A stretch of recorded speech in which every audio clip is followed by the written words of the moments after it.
My name is Haley, and I am a 37-year-old woman who has faced considerable challenges with my in-laws.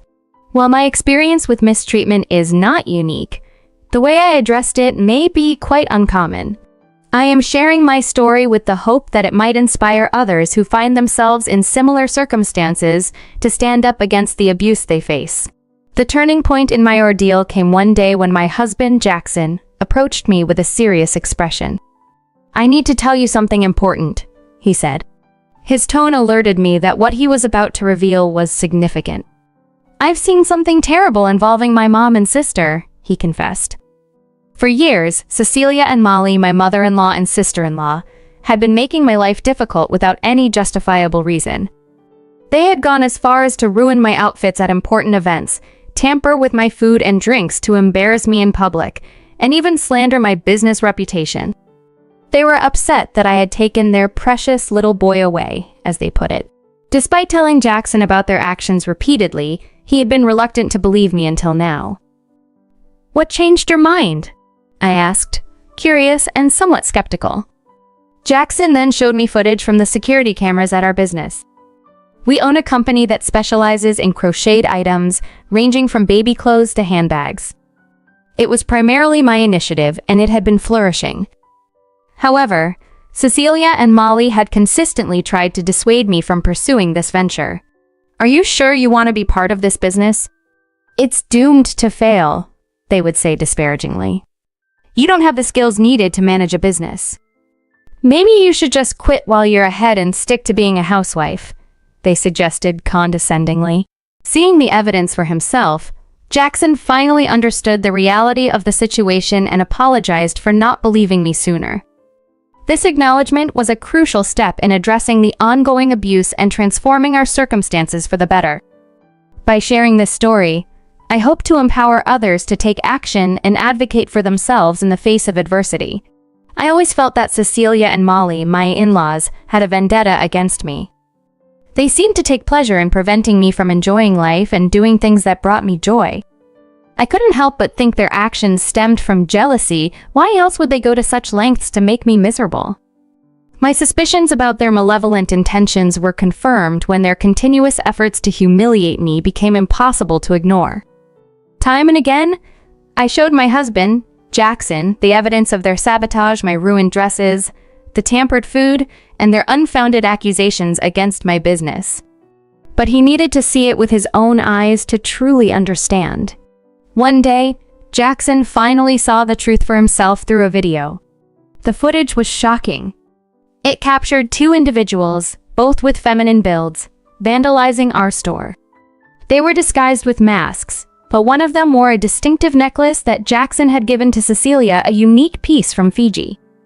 This revelation was undeniable. As I watched the video, I felt a mix of emotions. I was devastated that it took so long for Jackson to believe me, yet relieved that he finally witnessed the truth. Discussing such things about his own family was tough for me. I didn't want to slander or sue them despite the damage they were causing. But I had long contemplated how I would get my revenge. Amidst our discussion, Jackson received a call from Molly. She informed him that their Uncle Jordan had returned from a trip and their mother wanted to organize a big family reunion for the summer. "When is it?" I asked. "This weekend," Jackson replied, his voice filled with hesitation about confronting them. As the weekend approached, we arrived early at Cecilia's house to help prepare for the grand feast in honor of Uncle Jordan, everyone's favorite relative.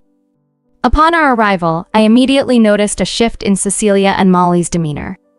Their faces, initially bright with smiles, turned to expressions of jealousy and disdain as they saw us. "Oh, you two came quite early," Cecilia remarked, her tone dripping with surprise and not so subtle displeasure.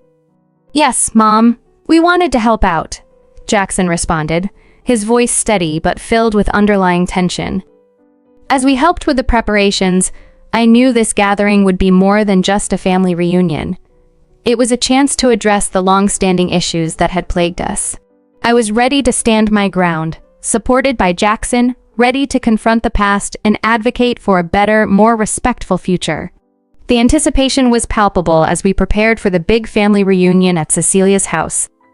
"We know a lot of people are coming today," Cecilia remarked, her voice sugary sweet.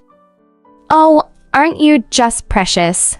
she added, seeing Jackson and me getting involved with the preparations. "It's our pleasure," I chimed in, trying to keep the atmosphere light. However, Molly and Cecilia shot me looks that seemed to accuse me of a crime they couldn't yet pin down.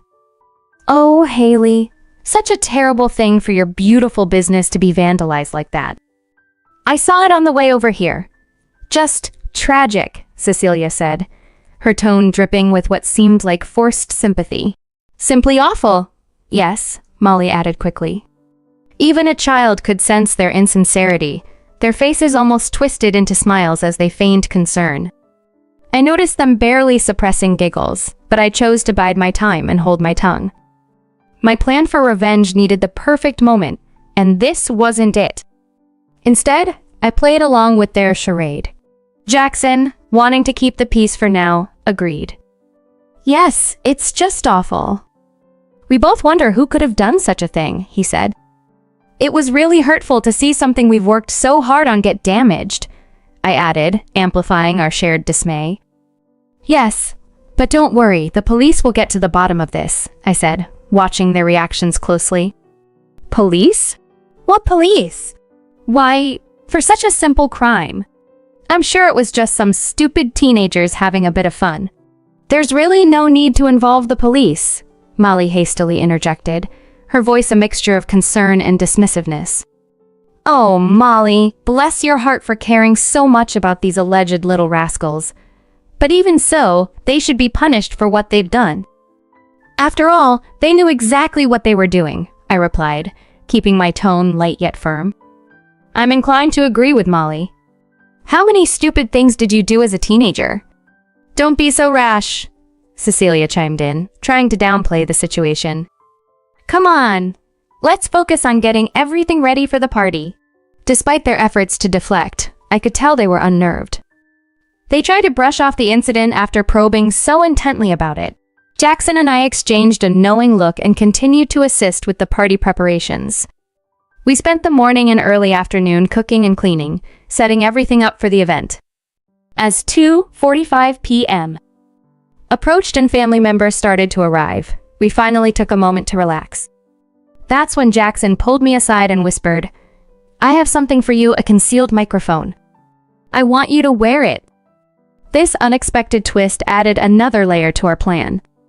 As the reunion buzzed with activity, I readied myself, microphone in place, for whatever the evening might bring. The stage was set, and it was time to see if Cecilia and Molly would reveal their true colors in their own words. Holding the concealed microphone, I was filled with a mix of anticipation and reluctance. Jackson, sensing my hesitation, spoke softly yet earnestly. "I know I'm not strong enough to confront my mother or sister directly," he admitted. "I'm sorry I'm not the assertive, dominant type you might have hoped for. But in a way, this might be better. If you're the one to expose them, you'll get the recognition you deserve. You've always been the stronger one. Wear this mic. Approach them. You never know what you might uncover, and you can achieve your justice. I'll support you in whatever way I can." Although part of me wished Jackson could be more confrontational, I appreciated his support and the trust he placed in me. With a sense of determination, I clipped on the microphone, hit record, and made my way through the bustling house. Finally, I located Cecilia and Molly. They were tucked away in the kitchen, deep in a heated discussion. I paused at the door, eavesdropping on their conversation.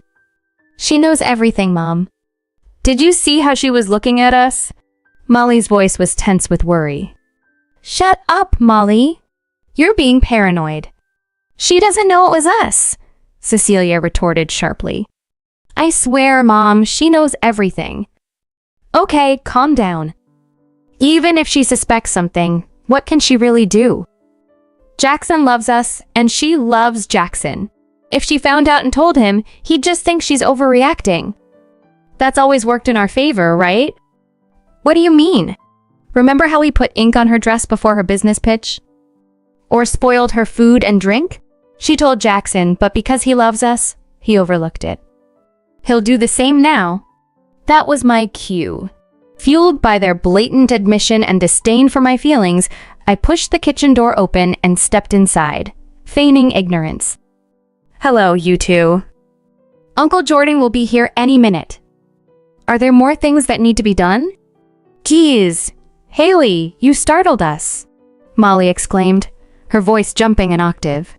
Yes, Haley, I have a weak heart. Don't do such foolish things again, Cecilia added, clutching her chest dramatically. Apparently not weak enough, I quipped, keeping my tone light but probing. What did you just say? Cecilia snapped, her fade slipping momentarily. Oh, I didn't mean much by it. Just that for such an aged woman, you seem quite active, I continued, deliberately nudging them.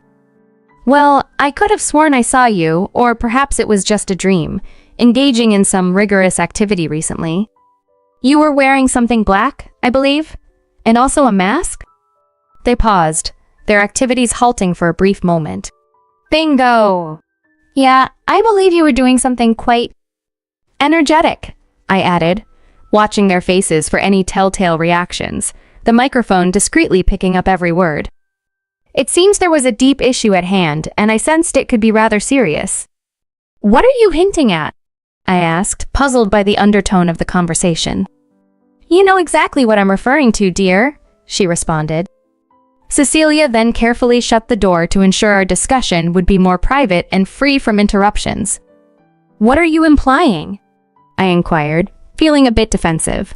I'm not implying anything, she reassured me. But clearly, you're in the dark about this, so let's not dwell on it. Honestly, I must admit, I had witnessed something suspicious myself. Another figure, face obscured, seemed to be involved in dubious activities alongside the person we were discussing. It's truly unfortunate, I sighed. I hope those responsible are caught. However, it was time to leave, or so I thought. Hold on, Molly, Cecilia stopped her daughter. You wouldn't want to miss what's next. Miss what? She queried. At that moment, I decided to show them the video footage Jackson had shared with me. Look, the culprits have been caught on camera. Now that we know who they are, we needn't look any further, I announced. Haley, frustrated, shot back. It's tiresome, Haley. Your building isn't the only one that's been vandalized. Just let it go. But I couldn't let it go. On the contrary, I countered, this is significant. Take a closer look at this video. They leaned in, scrutinizing the phone screen. Their expressions of horror and shock were undeniable. They were the culprits who had vandalized my property. Hush now, Mom, one whispered urgently. This doesn't prove anything. Who else owns this necklace, Cecilia? Overwhelmed, Cecilia confessed. Enough, it was us. Molly chimed in resignedly. Mom, she's caught us. There's nothing more to say. Yes, Haley, we did vandalize your business, Cecilia admitted. But what will you do about it? There's nothing you can do, Molly added smugly. Jackson will always side with us over you. That may be true. I acknowledge their belief in Jackson's loyalty. But what makes you think I won't take action? Do you think I'm afraid of you two? My business is like my child. I won't let you harm it. In a desperate attempt to erase the evidence, they lunged for my phone, but I was quicker, dodging their grasp. You can't erase what's already secured elsewhere, I warned as they followed me, and don't try to intimidate me. It won't work. My mom challenged me, her tone dripping with sarcasm. Do you think you're funny? You think you're smart? You'll hand over all the data right now, or I swear I'll... And what exactly will you do? I cut in, my voice steady despite the growing tension. I'll hurt you in ways you can't even imagine, she threatened. Feigning fear, I retorted. Oh, I'm shaking in my boots. Please, spare me the theatrics. We darted around the kitchen, the argument heating up until I managed to fling open the back door and thankfully, Jackson was there. Help me, Jackson! Your mom and sister are out of control. I came to say that Uncle Jordan has arrived. What's happening here? Here's what's happening, my mom snapped. Your foolish wife accuses us of vandalizing her business and now she's threatening us. That's not true, I protested. Jackson, tell them! Silence filled the air. Jackson looked utterly conflicted, stuttering as he tried to find the right words. "I know you're not used to taking sides against your family," I pleaded, "but I need you to stand by me now. Your wife." Still, silence lingered, and Jackson's silence spoke volumes. My heart sank. "See, dear," my sister gloated, "Jackson will always side with us, not you." "That's not true," Jackson finally spoke, his voice low. "I care about all of you equally. It's just hard to pick sides." "Picking sides?" I challenged. "Why not just stand by the truth? You saw the footage yourself." "Jackson, why would you show her that?" my mother accused. "Because it's my business too," Jackson said firmly. "What you did was wrong not just this time but many times before. You need to stop this behavior." "We might forgive you," I interjected, "but I'm still pressing charges." "Not if I have anything to say about it," my mother retorted. Just then, Uncle Jordan, our honored guest, stumbled upon the scene. "Oh, Jordan, my love. So good to see you." My mom switched her tone, turning to him with a smile. "We'll start the party soon. Let me show you to your seat." "How was your trip?" "We aren't done here, Haley," my sister warned. "If you try anything, I swear on Dad's grave, we'll make sure Jackson divorces you." "Why do you treat Jackson like a child?" I countered. "He's a grown man and can make his own decisions. He wouldn't just divorce me because you say so, right? Jackson?" Jackson hesitated, his silence filling the room again. Disheartened by his lack of defense, I stormed off to the grand dining hall, where about 30 guests awaited. As I took my seat, fuming yet composed, I prepared to face the evening ahead. I managed to maintain my composure as Michael and Molly quietly joined us at the dinner table. Despite Michael's occasional glances, as if he wanted to speak, his silence was a clear indicator of the tension between us. Soon, Cecilia and Uncle Jordan arrived, and the festivities awkwardly commenced, overshadowed by the recent dispute. As dinner progressed, my anger simmered beneath a calm exterior until I could hold it in no longer. "I need your attention, everyone," I announced, standing up to address the gathering. "Tonight, I must bring to light the actions of two individuals who have made it their mission to torment me." With the room's attention riveted on me, I played the recording of the earlier argument. The raw honesty of the conversation left the room in shocked silence, except for Molly and Cecilia, who sat frozen, unable to deny their words. Accusations flew as they tried to dismiss the recording as a fabrication for sympathy. The dinner quickly descended into chaos, with raised voices demanding explanations. Throughout this, Michael remained silent, his usual response until the sound of sirens cut through the noise. The room fell instantly quiet. "What have you done, you witch?" "I'll get you for this," Cecilia hissed at me. "I didn't call them," I replied, my voice steady amidst the turmoil. "I did," Michael finally spoke up, his voice resolute. "It's time they faced the consequences of their actions. I've had enough of how they treat Haley, and it's time I stood by my wife." The police arrived shortly after, entering the house to carry out their duty. They approached Gladly and Molly, while Cecilia cursed and yelled, resisting arrest. Molly attempted to flee but was quickly apprehended. As they were escorted out, their angry and betrayed glances were directed at both Michael and me. After their departure, an awkward silence hung over the room, which slowly turned into a shared catharsis as relatives began to recount their own experiences with Cecilia and Molly's toxicity.